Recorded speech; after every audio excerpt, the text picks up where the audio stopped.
Veja que Roma a cada dia se aproxima dos Estados Unidos.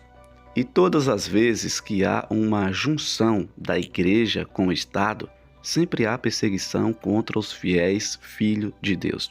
Presta bastante atenção no vídeo que vai ser compartilhado neste exato momento. Mas a Bíblia diz que Roma, nós já lemos, né? Então viu uma de suas cabeças como golpeada de morte. Mas essa ferida mortal foi curada e toda a terra se maravilhou, segundo a besta. Então a Bíblia diz que Roma, depois de 1798, quando Napoleão manda, a França tem um papel importante nessa história, irmãos. A França de Napoleão, Napoleão manda Berthier até Roma, ele vai lá, prende o Papa Pio VI, toma ali as posses da igreja. Como eu falei, quem viu a igreja, quem vivia naquela época e via a situação da igreja, falou, agora a igreja acabou. Mas a Bíblia diz que não seria assim. E esse momento de caos e de uma ideia de que havia tudo terminado em relação a Roma, durou cerca de 130 anos. A Bíblia diz que essa ferida mortal dada ali por Napoleão, pela França, na Igreja Católica Apostólica Romana, ela seria curada. E quando começa esse processo de cura?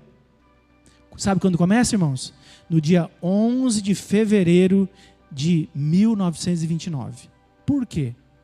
Porque o ditador italiano Benito Mussolini, aliado de Hitler na Segunda Guerra, ele convida o Papa Pio XI, e o Papa então não vai pessoalmente ali, mas ele envia um representante, e ali em 11 de fevereiro de 1929, Mussolini assina o Tratado de Latrão. O que era o Tratado de Latrão, pastor?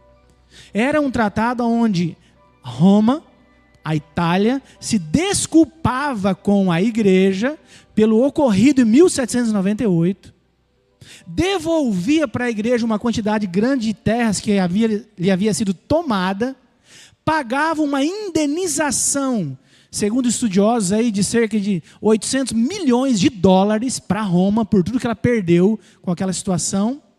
E o mais importante, doava para a igreja 44 hectares de terra dentro de Roma, aonde hoje está o quê? O Vaticano. Mais importante que isso ainda, esse tratado garantia para a igreja um status agora de um país, de uma nação independente. O Vaticano é o Estado, é o menor país do mundo. As suas leis são próprias, o Papa é quem manda lá, etc. Devolvendo para Roma algo fundamental que ela havia perdido, que era a sua capacidade, não apenas religiosa, mas também o que agora? Política. E ali então a ferida começa a ser curada. É algo muito simples, bem pequeno. Como a minha esposa comentava hoje, as mudanças, elas não são da noite para o dia. Elas são graduais, vai passando devagarinho, você vai observar. Você vai ver aqui, vamos continuar observando. Aí você fala assim, talvez a confusão maior esteja aqui. Fala, pastor, mas como assim?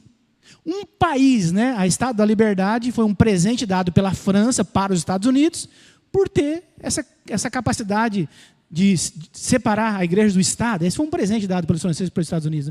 Fala, pastor, como os Estados Unidos, que é o país da liberdade, que tem como primeira norma da sua Constituição a separação da igreja do Estado, vai agora fazer com que toda a terra volte a adorar a primeira besta? Como é possível isso? Bom, como nós vimos, falava, ou parecia um cordeiro, mas depois iria falar como dragão. Em 1951, veja bem, irmãos, 1951, 1798 a ferida mortal, 1929 começa a cura lá em Roma. Em 1951, o senador americano Harry Truman, o que ele faz? Ele chega no Congresso, já que o Vaticano é um Estado, ele chega no Congresso norte-americano e ele faz uma proposta. Olha, vamos reconhecer o Vaticano como um Estado e vamos enviar um embaixador nosso para lá e trazer um embaixador do Vaticano para cá? Que é isso, irmãos? Quando ele falou isso lá no Congresso americano em 1951, a história diz que teve um tumulto tão grande que eles cancelaram a votação porque ninguém admitiu isso. Como assim? Nós vamos aceitar o Vaticano, Roma, o poder perseguidor que fez que essa nação surgisse e vinha aqui agora ter autonomia? Mas de jeito nenhum. E é importante gravar a data. Qual que é a data mesmo, irmãos? 1951. É a data do suposto Mundial do Palmeiras, para você não esquecer que não existe. Para você gravar isso daí, tá, irmãos? Então, 1951, reprovaram totalmente. Mas e agora? A Bíblia não ia se cumprir? Iria se cumprir, irmãos. O tempo passou e em 1984, Ronald Reagan, ele nomeia William A. Wilson como embaixador para o Vaticano. E a história diz que, pouco tempo depois, esse pedido foi aprovado pelo Senado com 81 votos a favor e apenas 13 contra. Pouquíssimas objeções foram apresentadas. Você já pensou uma coisa dessa? Uma nação que surge por fugir do domínio papal, agora reconhecer Papa como Estado novamente, começar a estreitar relações outra vez. Olha só o que disse W.A. Criswell. Quem é esse? Ele foi presidente da Igreja Batista nos Estados Unidos, 69 e 70, 1969 e 70.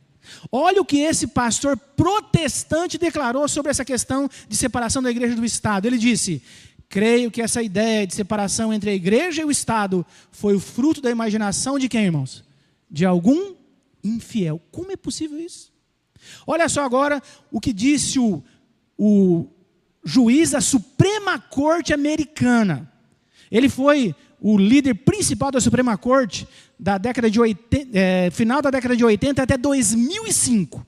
Olha o que disse esse camarada chamado William Rehnquist, juiz da Suprema Corte dos Estados Unidos. Disse assim: o muro de separação entre a igreja e o Estado é uma metáfora baseada em um passado ruim. Uma metáfora que se provou inútil para guiar um julgamento. Deveria ser franca e explicitamente o que, irmãos? Juiz da Suprema Corte norte-americana. A revista Time, que é a revista talvez mais famosa dos Estados Unidos, que é uma revista secular, não tem viés nenhum religioso, ela registrou o encontro de Ronald Reagan em 84 e o Papa. A matéria de capa era essa: a Santa Aliança. Ou seja, mostrando a igreja agora se reaproximando, né? O papado se aproximando dos Estados Unidos. E no processo da cura, que começou em 1929, através de Benito Mussolini na Itália, eu diria para vocês que o dia 8 de abril, vamos ver se tem alguém que é bom de história aqui, no dia 8 de abril de 2005, esse processo que a Bíblia diz que a ferida mortal seria curada e toda a terra outra vez ia se maravilhar e adorar a besta, ele deu mais um passo. O que aconteceu em 8 de abril de 2005? Quem sabe aqui, irmãos? Vamos ver se vai ganhar um prêmio aqui. Não vale buscar no Google aí, não. 8 de abril de 2005 foi o funeral de João Paulo II. Irmãos, 9 monarcas, 70 presidentes e primeiros-ministros, 14 líderes religiosos não católicos presentes no funeral de João Paulo II. E aqui você vê num close George Bush pai, George Bush filho e Bill Clinton. A segunda besta, prestando ali o quê? Homenagem à primeira besta. E de lá para cá, as relações Vaticano-Estados Unidos cada vez têm se aproximado mais. De uma forma assim quase que absurda, porque ninguém nunca imaginou que isso seria possível, né? Aí você vê Barack Obama, aí você vê o penúltimo presidente dos Estados Unidos. Agora, o que ninguém nunca imaginou é que um Papa iria um dia pisar no Congresso norte-americano, iria discursar. E isso aconteceu 24 de setembro de 2015. O atual Papa, Papa Francisco, ele fala para o Congresso norte-americano. Você consegue imaginar aquele Congresso, uma nação que surge em oposição a Roma, uma nação que surge contra a perseguição e as barbaridades de Roma, agora recebendo um Papa, e dentre os assuntos que ele apresenta ali, você pode pesquisar depois o discurso do Papa Francisco no Senado americano, você vai ver que vários deles têm pauta política. Por exemplo, Cuba. Ele dizendo que os Estados Unidos tinham que perdoar Cuba e tudo mais. Ou seja, mais uma vez agora Roma começando a tirar as manguinhas de fora para voltar a exercer uma influência política mundial. Força que ela perdeu, mas que agora ela busca apoio aonde mesmo? Na segunda besta, que é a nação mais poderosa do mundo e que através dela, então, através dos Estados Unidos da América, Roma outra vez fará com que a terra a adore novamente. Eu vou deixar o link da pregação completa aqui na descrição para que você possa acompanhar a mensagem por completo. Também não esquece de se inscrever aqui no canal, deixar o teu gostei, comenta e compartilha. Que Deus te abençoe.